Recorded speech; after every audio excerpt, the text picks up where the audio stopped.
Alors nous sommes le jeudi 18 juin 2020, nous sommes à Toulon. J'ai quelqu'un à côté de moi, je vais lui demander de se présenter. Bonjour. Bonjour, je suis Dominique Youngblood, explorateur, écrivain, conférencier, entre autres, et j'en passe. Je viens vous voir, puisqu'on aurait pu faire ça au téléphone, par rapport à VAR Dialogue. Dominique Blanc, qui a fait appel à vous pour son association. Vous allez probablement très bientôt faire quelque chose pour cette association. Oui, effectivement, lorsque Dominique a fait appel à moi, c'était très récemment, suite à un échange sur Facebook où moi-même, je lui demandais des renseignements par rapport au Castellet. Elle m'a proposé d'intervenir dans l'association VAR Dialogue, qui est une association de promotion de la femme, en fait. Je lui ai dit que ce serait avec plaisir, même si c'est totalement inhabituel pour moi, parce qu'avec le métier que je fais et les gens que je rencontre, c'est vrai qu'on est essentiellement dans un domaine masculin. Mais il existe quelques pépites féminines dans mon univers, et donc je me suis proposé d'en parler très prochainement, d'autant plus que je vais faire cette intervention, je pense, autour du 6 juillet, et il y a peut-être d'autres interventions que je ferai dans cet été pour cette même association, car j'ai effectivement un spectre d'activités très vaste qui permet de proposer des choses très diverses à l'association. Et donc, on va se pencher sur votre cas, si vous me permettez cette expression, parce que j'ai parcouru en diagonale, comme je vous l'ai dit, parce que je préfère que ce soit vous qui me le disiez. Vous avez des activités qui sont d'une part assez spéciales et que nous allons développer. J'aimerais bien en savoir davantage. Effectivement, je suis un cas désespéré. Mais en fait, c'est parce que je fais un métier extrêmement particulier, extrêmement rare, qui est le métier d'explorateur. Donc, membre de plusieurs sociétés de géographie, dont celle de Paris et celle de Londres. J'ai parcouru pendant plus de 35 ans le globe, que j'ai fait 2 fois et demi. J'ai visité plus de 80 pays, ce qui fait que je possède à peu près toutes les cultures représentatives de cette planète. Ça a fait de moi un érudit dans différents domaines. Mes activités professionnelles en plus, qui sont dans le domaine de la prospection, prospection énergétique, prospection végétale, minérale, métaux précieux, etc., font que, effectivement, j'ai des activités extrêmement diversifiées, et dont certaines, notamment le travail qui touche à l'archéologie, rappellent par certains aspects les films d'aventure du type Indiana Jones. Dans ce domaine-là, je n'ai rien à voir avec Indiana Jones. Comme je le dis toujours avec humour, c'est pas le bon personnage s'il fallait me représenter. Je préférais fortement Allen Quatermain, beaucoup plus classe, et surtout quelqu'un qui va pas au-devant des emmerdes, ce qui est tout l'inverse d'Indiana Jones. Dans ce monde-là, le monde des explorateurs, on est extrêmement peu. Dans le monde entier, pas plus de 200. Je vous rappelle qu'on est presque 8 milliards d'individus.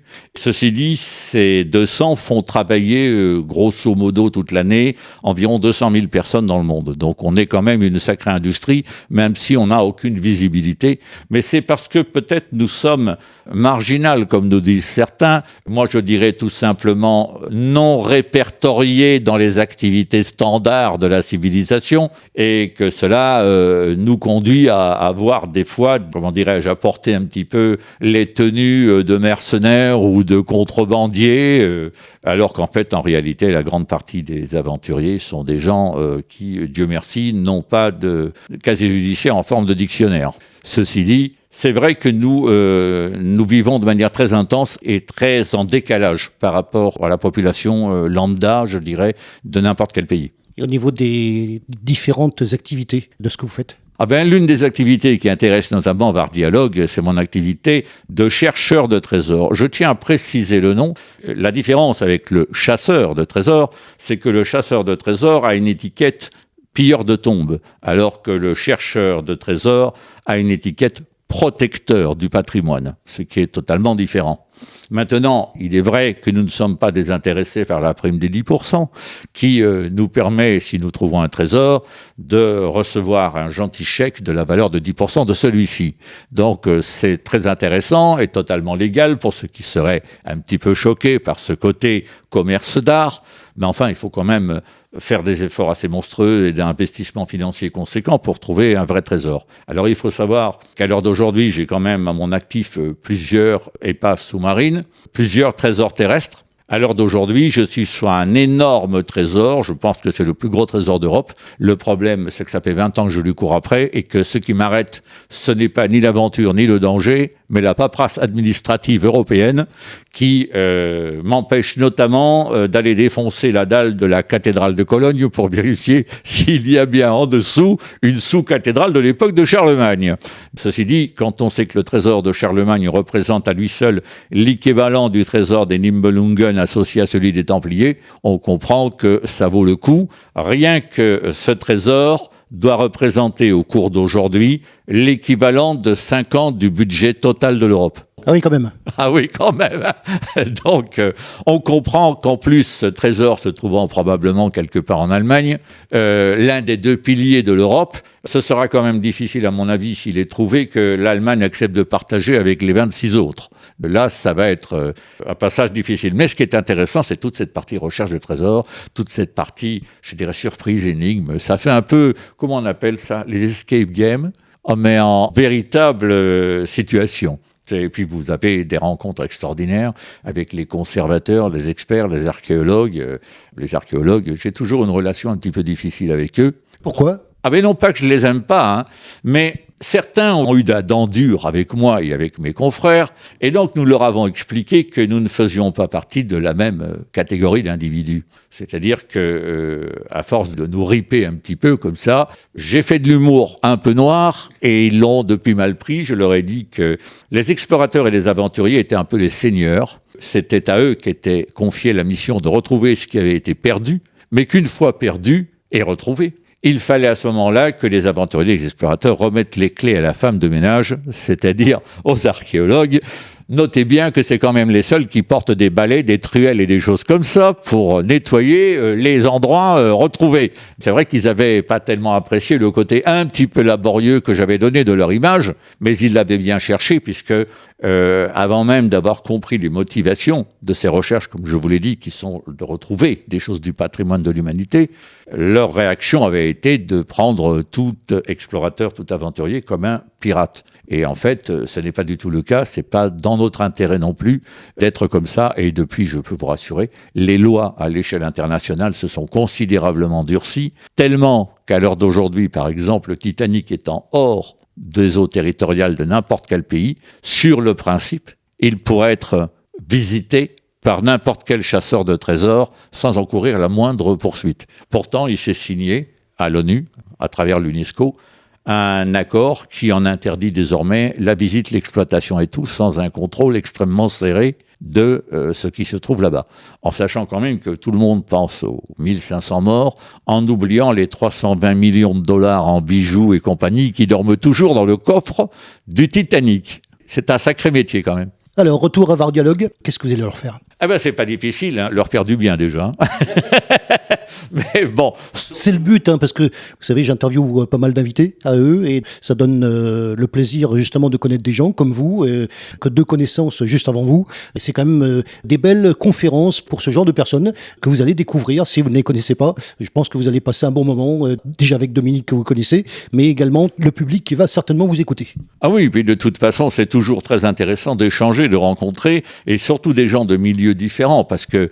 Qui seront justement, et on en parlait avant de commencer, qui seront à votre écoute, c'est-à-dire que là, vous faites quelque chose pour des gens que vous intéressez, vous allez leur expliquer, qui vont certainement vous poser des questions, et je trouve que c'est, je le sais, hein, c'est extrêmement valorisant quand on interviewe quelqu'un, par exemple, et que la personne que vous interviewez remarque que vous êtes véritablement à son écoute parce que ce que vous entendez vous intéresse. Ah oui, tout à fait, tout à fait. Il y a pas à en douter de tout ça. Voilà. Sinon, qu'est-ce qu'on va faire là-bas ? Qu'est-ce que je vais faire là-bas ? Ben, je vais probablement faire une ou plusieurs conférences au cours de cet été sur différents sujets. Peut-être enrichir ces conférences d'une projection de film, vu que j'ai tout l'équipement nécessaire que je peux déplacer, ce qui fait que l'association n'a pas engagé le moindre frais pour obtenir son et lumière, si je puis dire, pour associer ça. Et puis je ferai probablement des dédicaces, vu que, comme je vous l'ai dit, je suis écrivain, j'écris énormément d'ouvrages. Les derniers ? Ah ben, alors le dernier, il est hyper délicat et il est on ne peut plus d'actualité. Son titre parle de lui-même. Faut-il craindre le réchauffement climatique ? Ah oui, d'accord. Oui. Voilà. Donc, c'est bien, j'ai quand même travaillé sur ce bouquin avec Al Gore, ex-vice-président des États-Unis. J'ai travaillé avec Harry Kruger, qui est le patron de la FEMA, de la sécurité civile américaine, et surtout un éminent glaciologue qui nous prédit quand même des soirées rafraîchissantes dans l'avenir, et que le réchauffement que nous avons aujourd'hui n'est qu'en fait la phase préliminaire à un petit refroidissement temporaire qui risque de durer quand même quelques dizaines d'années, mais pas plus. Heureusement, on ne va pas se le prendre en milliers d'années. Faut rester positif. Le livre, en gros, traduit, certes, ça va pas être simple, mais On a du sous à se faire ou pas? Ah, c'est certain. Ah non, mais tout le monde est convaincu. Alors, il y a que les climato-sceptiques, mais je crois que de moins en moins les climato-sceptiques, parce qu'ils commencent à se prendre en pleine face tous les jours les problèmes. Vous avez vu ce qui s'est passé en Corse, etc. Rappelez-moi quand est-ce qu'est arrivé un Vaison-la-Romaine en Corse. Hein, ça ne doit pas dater d'hier. C'est des choses qui vont arriver, mais il ne faut pas les craindre. Homo sapiens a passé la dernière période glaciaire et il est toujours là, la preuve. Nous sommes l'un en face de l'autre. Donc, il faut dire que nous avons une très forte résilience aux épreuves et au climat. Et il faut simplement se dire, bon, très bien, et on fait comment? Eh bien, ce bouquin va vous l'expliquer, c'est tout simple. Après, je vais parler de mon livre Tout l'or du monde, parce que l'or attirant les femmes et les femmes attirant l'or. Donc, nous allons pouvoir discuter de tout ça. Et d'ailleurs, je comptais vous faire un petit cadeau personnellement, le bouquin Civilisation antédiluvienne, qui est en fait mon best-seller, ça date de 2007, et qui s'est quand même vendu à 330 000 exemplaires dans le monde. Donc, j'ai fait un triple best-seller. Ce qui a été extraordinaire, c'est qu'il s'est vendu en français à ce chiffre-là. Il n'a même pas subi de traduction.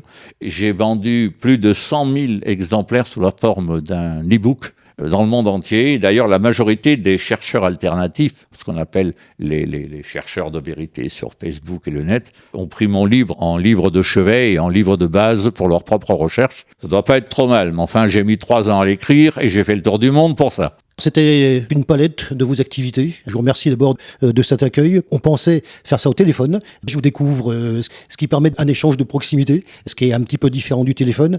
On se revoit très très bientôt sur cette invitation de VAR Dialogue. Oui, tout à fait. Je pense qu'on se retrouvera le 6 juillet à l'occasion de cette manifestation et probablement de cette conférence. Je pense qu'il y aura beaucoup de monde. Et puis, c'est toujours très sympa de retrouver une équipe comme ça radio avec nous. Hein. Les médias, vous êtes importants parce que vous faites partie des gens qui nous font connaître et beaucoup de gens ont cette tendance à l'heure d'aujourd'hui de tirer à boulet rouge sur les médias, mais moi j'ai toujours été beaucoup plus pragmatique là-dessus. La célébrité que j'ai aujourd'hui, je la dois aux médias, je la dois au public. Vous ne seriez pas là ni l'un ni l'autre, je serais personne en fait. J'ai pas obtenu 5300 fans sur Facebook pour rien, j'ai plus de 240 000 fans sur le net à travers mon site internet, j'ai fait plus de 400 coupures de presse. Je pense pas que les médias s'intéressent aux choses qui ne sont pas intéressantes et je pense que quand on a la chance d'avoir un média qui vient se déplacer pour vous rencontrer et discuter avec vous, la moindre des choses c'est de bien l'accueillir, de s'expliquer gentiment avec lui et de pouvoir lui donner ce pourquoi il s'est déplacé. C'est un peu logique.